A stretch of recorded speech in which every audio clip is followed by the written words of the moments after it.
We're live from the darkness. We're live from the darkness. We're in the books. We're in Consolina. The ocean, you may hear the ocean and the hums of air conditioners in the distance. It's not generators. We've moved up. We've moved up to a better world, Kyle. We're in a better place right now than we were a week ago. And that place, my friend, is Consolina.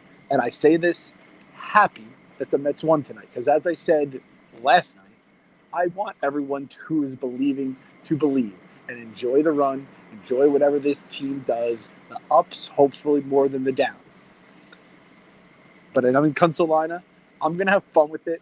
Listen, I got to tweet that meme out when they're fucking just putting a walloping on the Nationals. That Riley Reid meme is like my favorite current meme in the world right now. I mean, it's so fucking preposterous. It makes me laugh every time, makes me feel a couple little other emotions in my stomach, all right?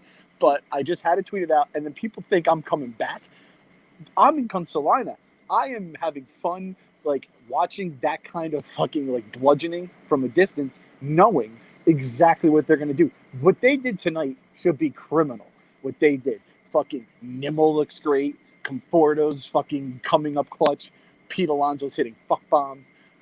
Gimme Jimmy is basically like everyone's favorite player in the world right now. It's just not right what they're doing to the fan base. And listen, I have my buddy Reuters texting me. He's like, I'm doing it again. Like, he's relapsing. Everyone's relapsing. Everyone who's watching the stream has a needle. Look at your arm. There's a needle in your arm right now. You are getting It's high so off tough the because meds. when you see them all actually clicking and on like the right frame of mind to play baseball and play like high quality baseball, this is a team that can compete and make the playoffs. But they never click at the right time. And I was so pissed because you console and then you see that and you're like, why isn't that what it was from the beginning? That's the problem. It's that there's no consistency except for Jimmy and Conforto. Yep. And the thing is, and I don't want to be the negative guy. Kevin already has that. Frank the Tank has that corner. I want no part of that corner. I also don't want the blind optimist corner that you now reside on. I like being, I now am like, that stupid chart. I'm like neutral, chaotic neutral. I like to think myself as a Mets fan. Maybe like, peaceful neutral. Anyway, I don't know what the fuck that chart is. But I like to think I'm a reasonable Mets fan. And I just want everyone who believes to believe. But listen, the lineup finally produces the way it should when you see it in like on Twitter. You're like, oh my God, that lineup's sick. It's Anibal Sanchez. Like, we need them to do this against number 1s, 2s, and 3s on a consistent basis and not like 24 hours or 48 hours after we lost 16 to fucking 2, right? And we had our number 2 pitcher opt out of the season. I need them to do this against good pitchers. Did you watch the game? I did not watch him. I didn't watch a pitch, and that's why I'm so happy. That's why I'm so happy because the ball that Juan Soto hit in the first inning just validated the console because he hit the ball. If it had hit the rooftop of the overhang in the Coke corner, it would have literally gone into the junkyards. He hit the ball 468 feet, Clem.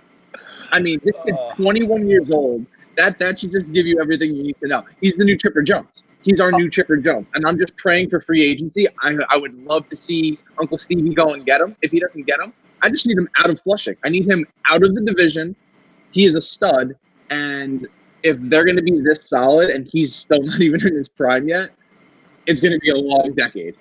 All right. So I had a conversation with, again, my buddy who is getting back into this. He's like, I guess I'm his sponsor for Mets Fans Anonymous. Is it the sponsor? The guy who's supposed to help you, right? I'm the sponsor. I'm his sponsor for Mets Fans Anonymous. And he's like, Juan Soto's going to fucking murder us for the rest of our lives, just like Chipper. And I said the same thing. Uncle Stevie's going to purchase his wares for God. I can even see, listen to this fucking thing. This is how much I think of Uncle Stevie. Say the Mets are in some kind of crazy luxury tax like hell that he like can't get out of because of the way they've changed the rules in baseball. I could see Uncle Stevie giving another team money to get Juan Soto out of the division. This is fucking Bobby Axelrod we're talking about here. This is next level thinking. So Uncle Stevie, it's like a PAC fund. He's just going to be like a random donation. Yeah, he's going to be a random donation like the Texas Rangers or something. And Juan Soto's going to sign with the Texas Rangers with some of Uncle Stevie's money, with fucking Uncle Stevie's face on the hundreds, Benjamin Franklin style. Uncle Stevie's going to make everything all right. But I'm just here to tell people, I have people telling me, stay on your little island, stay in Consolina. I'm very happy on Consolina right now. I'm very happy the Mets won, and I'm very happy that I'm not giving my heart back to these motherfuckers, because they are ruthless. I was very much at peace last night when we got just boring baseball. We lose 2-1. Like, that's what you want to see out of the Mets after you console. You don't want to see this. You don't want to see Nimmo get 3 hits. The guy's batting like 140, 200. He's hitting around the Mendoza line, and his OBP is like 400. It makes 0 sense. And then tonight he decides to hit. And then tomorrow we have an afternoon game, which as Mets fans we always know it could be an easy game, or it could be a goddamn like rusty nail twisted into our soul. I'm just looking forward to the day game dogs. That's it. Yeah, they have day game dogs. I don't know who the fuck this Voth guy is. I still know nothing about him. And then it's the Phillies is DeGrom versus TBD. So it's like, all right, it can be a 3-game winning streak just like that. And you're like, oh, I'm all the way back in right now. We have fucking Bobby Gazelman taking Seth Lugo's spot in the fucking rotation. So he threw 30-something pitches and they took him out. That relationship has just been, the bridge has been burned now with Seth Lugo, who's probably going to fucking murder someone by the end of this year. Gazelman, he pitched the first inning and they took him out. So you got Lugo sitting there in the bullpen, probably like, are you fucking kidding me? Like, I have 3 high-quality pitches. and I understand all this stuff about Lugo. He's our best bullpen arm. You can't just, like, stretch him out, even though there is something they said about in a fraudulent season, you stretch him out. You could also say, I had someone send me the numbers, the advanced numbers, second time through the lineup, third time through the lineup, all that kind of stuff. It just is like, we have to all admit, it's absolutely preposterous that Seth Lugo doesn't kind of like, because it was always like Gazelman and Lugo, because that year they both came up together and were better. It's the fact they came up together, and then Gazelman probably wasn't even looking to become a starter. It just like got plopped in his lap. He's like, oh, okay, I guess I'm a starter now. Deepest fucking rotation in baseball, baby. Shout out Brody, you fucking snake oil salesman, motherfucker. Every Mets story is a ghost story, by the way. Thanks, MJ all day. Yeah, this is every Mets. Everyone should have to do one broadcast in the dark. Between we need to get you like the lighter. Like, are you afraid of the dark? Or you just blow it out. That's how you end the broadcast. God damn it! And listen, everyone's gonna believe again. And guys, believe if you want to believe. I'm just telling you from the other side. I mean, they're just such a streaky team. It's our MO forever. You give up on them halfway through, and we're just a little bit past the quarter waypoint. So this is where they start reeling you back in slowly, and then they're going to go on a big run because you know they're going to. It's baseball; it's bound to happen, and you're just going to get that little inkling of you're still in Carolina, but you're ready to be hurt again, and that's when they just gut you. And it's like, again, all it takes is Keith throwing an F in LGM, and I'm like, well, you implied the F word. That's all it takes too. I'm such a goddamn Mets slut. I hate myself. I hate that I'm a junkie. I hate this team for what they do to me. The season is fraudulent. Uncle Stevie is coming. But it just kills me that I know everyone's going to get back in. I can just see how this is all going to play out, and it kills me inside. We're not in last place anymore, Clem. We are above the Phillies. I just checked the standings. I know the math doesn't add up correctly because they haven't played enough games, but we're not in the basement anymore, Glenn. Oh, my fucking God. God damn this team. They are ruthless. The other thing. All right, so I'm listening to the game. I didn't watch the broadcast to start, and we're losing. And then we score 4 runs in the first inning, and I'm like, okay, I can't watch the broadcast. I'm just going to listen to Howie. And I'm scrolling through Twitter. I'm live tweeting it, whatever. And it's delayed, obviously, because its radio's a little bit slower. And I come up on a picture of Keith, who's hung stirrups, one of the media guides, and a PB&J sandwich on a clothesline. And I'm like, I cannot believe that I'm missing, like, the must-watch booth on a night where I'm stuck listening to Howie Rose. So I ended up flipping over. I saw a tweet about that, about Keith passing a sandwich over our clothesline. And I'm just like, man, I'm just like, we don't have SNY here. And I'm just like, man, I'm just so happy I got these guys in my life. Even on a night off, they're just keeping the fans entertained during God knows what kind of bullshit they're going to put us all through in the end. Shout out to them, man. They are the fucking best. They really are the best. They could describe paint drying on a wall, and they find a way to just keep you there because Keith needs a lifetime contract. They all do, but Keith essentially, because when the game's blown and you know that you don't want to watch anymore, you just listen so you could hear him huff and puff the entire game about how terrible it's going. Exactly. That paint would be drying on the wall, and Keith would have like 7 sexual innuendos that he'd be giggling about at some point, just on like paint fucking lingo and stuff like that. He's goddamn amazing. He's goddamn amazing. So Kyle, how again? You're like the hopeless optimist. You consoled. Yeah. And let me. That was actually my point I wanted to make. You said it best.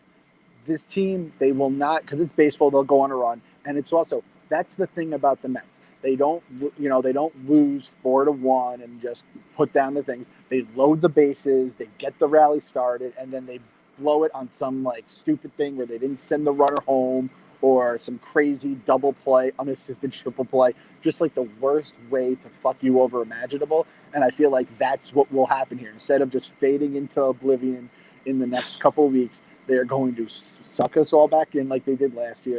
And then just slowly, it's red wedding. They red wedding us every year. Every single year, it's your throat just getting slit and like that dying scream. Yeah, fucking we're Catelyn Stark every single year. As you see our little baby boy get butchered every single year, and then we hope springs eternal, and we're back in April. And then we're Rob Stark on the horse with Mr. Met's head sewn on. How are you feeling right now after counseling and then, this coming up and then potentially a little bit of a winning streak in the next few days? Are you at ease with your decision, which, Yeah, you got to be at ease with it. It's been such a slow burn at the start because you knew if you didn't get off to a hot start this season that it wasn't going to probably be in the cards. Even with the 16, like maybe it's potential to make the playoffs, but let's be realistic. I mean, if anybody is going to fuck us over, they're going to make the playoffs, go to wherever they have to go to play 3 games away and just get swept. And you're just going to be like, well, that was all for nothing. Yep. And this is I've said this before. I'm going to say it again.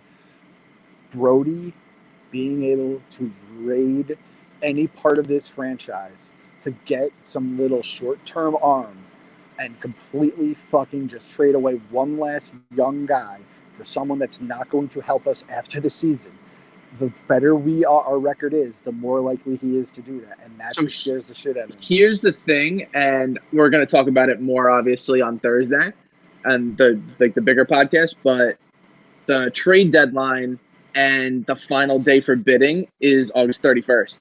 So I feel like if Cohen's putting down like let's say 2.4 billion, there's got to be some sort of stipulation where like there's people on his list where he's like, these people are untouchable. We'll get into it too, because I thought of that too. I saw that that's like the bid end date, and I thought that was the trade deadline. It's just like, does Cohen already have some sort of, can he say something as a minority owner that is potentially about to become the majority owner? Because he's the only fucking chucklehead, or he's not a chucklehead, excuse me. Out of all the chuckleheads in that building, the only adult I trust in that building to make the right decision is Steve Cohen. He's probably got a line to Brodie where even if he's not going through like the Wilpons as an intermediary, he's probably like, to Brodie, if you want a job come next year and you want a shot, you better not trade a single person on this list. And like, not only like if you want a job, like Brodie, I am the real life Terry Benedict. I'll like every Van Wagon in the fucking country. I'll like fire them somehow. I'll like, the Terry Benedict, he'll like fuck you up, and then he'll like bankrupt your brother-in-law on principal loan. Yeah. Like, he'll sing CAA just to spite him. Yes, so he has nowhere to go back to. Exactly. I mean, we are making Uncle Steve out to be the greatest villain of all time, which I'm very excited. He can be the most boring person in the world, and we're just going to have this persona of him behind the scenes, like puppet master pulling the strings. I don't even care. Oh, God. So, yeah, that's the only thing is, like, I just don't want them to be good enough where he can. And I know that I think there's only so much damage he can do among trading active players. But, like, God forbid, like Gimme Jimmy is basically, like, 100% approval rating. Like, he's everyone's favorite player right now. And the guy down in the minors is supposed to be even better than him, which is incredible to even think of because he's such a complete player already. Exactly. And then we have Rosario up here and, obviously McNeil. I mean, Robinson Cano at this point, he just have him just fucking sign autographs in the stands for 9 innings. To make Someone tweeted at me, he was hitting 400. Like, when he gets back, you need to just trade Rosario and put him back into the lineup. And I'm like, he's 37 years old and he still has 3 more years on the contract. Rosario's 24 and hit 285 last year. Like, Yeah. who do you actually want? Unless you're going to get like a full stock of minor league players for a guy, and you know Jimmy's the guy that's to play shortstop, or this other guy in the minors, like, okay, fine. But to make the argument that you need to trade Rosario so Cano can have his spot back, are you fucking kidding me? Hey man, 400 looks fucking good on the back of a baseball card in like 7 games and all, but like He has 37 at bats. we also have the grounding. Like anytime he didn't get a hit, he grounded into a double play, and his range is about what you would expect from a 37-year-old who was never known for having tremendous. Oh, and Jimmy looks smooth tonight, moving through the baseball. he He's got a does. strong arm. I mean, that's like the easiest player to fall in love with. A guy who can play defense. He's young and he fucking is fast as shit. Because those guys, you He don't see stole a again lot. tonight. Yeah, you don't see a lot of them anymore. Everyone's for Nope. power. I mean, I've been playing. Anyone who plays fantasy baseball knows how the steals category has gone. Speed is not used and not as much of an option as it was even like 5 years ago, let alone like 10, 15. So just don't fucking touch Gimme Jimmy. God, Brody, That's it. please. I don't want to run into a Jeff McNeil situation a year later where he's in on some trade deal and the entire fan base is like, you need to take him out of that. That would probably be a worse trade than the Kalenic one, because we already know that this guy can play. Yeah. Like, Kalenic's still a question mark, even though he was crushing baseballs, and I'm sure he's going to be like a world beater when he does come up. Like, this guy's already proving to you he's a Major League Baseball player. Like, you can't get rid of him. Yeah, yeah, and I'm sure like if we listen to this podcast in 3 years, we'll be like, I can't believe we said that. About him. Also true. But, It was like, I sent out tonight, I said, whatever happened to TJ Rivera? Because, like, that was my dude. And he had 2 years where he hit 333 and like 290, and then he got hurt, and he only played 2 years in the league. He went to the Nationals, and then he disappeared. the curse of the black dildo. The black dildos what did him in. That took everybody out. He had those piercing. Yeah, it took out Plawecki. It Yep. took out everybody. That fucking black dildo. Oh my god. He had those piercing blue eyes, and he came up to "Uptown Baby" was his batting song. "Deja Vu" Yep. by Lord Tariq and Peter Guns. I mean, TJ Rivera was my dude too. He was handsome. New York guy, the whole nine. He was like a layup to just fall in love with. But I mean, yeah, we'll see. It's just, again, you could trade away anyone as long as it's not Brody Van Wagenen trading away. I'm fucking fine with it. But I do not trust him. If he traded away Cano for Kalenic, I'd be like, wait, something's wrong with Kalenic now. Like, there's a reason that we're getting him back. You know? Yeah, what like I the mean? medicals didn't clear.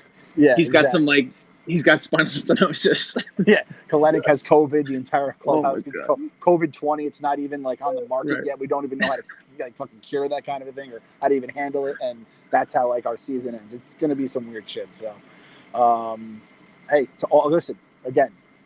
Since Kevin isn't here, I feel like we could be a little extra positive. To all the believers, believe if you want to believe. To all the consoled souls like me and Kyle, feel all right with your decision. Root for the Mets tomorrow. Root for them Thursday, Friday, whenever the fuck, Saturday, Sunday. We want them to win every game the rest of the season. But just feel okay that you made the right decision, because trust me, it's coming back to us like it did. They lost 16-2 48 hours ago. Do not Correct. forget that. We had Luis Guillorme pitching 48 hours ago. Do not get too crazy, because home run derby is always fun to watch when your team's the one playing it. But trust me, it's going to be all right. I'm just hoping that there's a backslide. Yeah, Don't hurt me like this. Just go ahead and ride off into the sunset. This team is fucking psychological warfare that fans actually think, because I've seen people Tom saying Smith too. It was just top to bottom. Anybody that you wanted to have a good night had a good night, and it was just Nimmo was making catches in the outfield. He looked like an actual outfielder. It was just Nimmo. it was an anomaly. That's all you gotta just set yourself aside. This is a one-off. The team's Yep. not that good, but if you choose, we won't fault you to believe. If you choose, we got to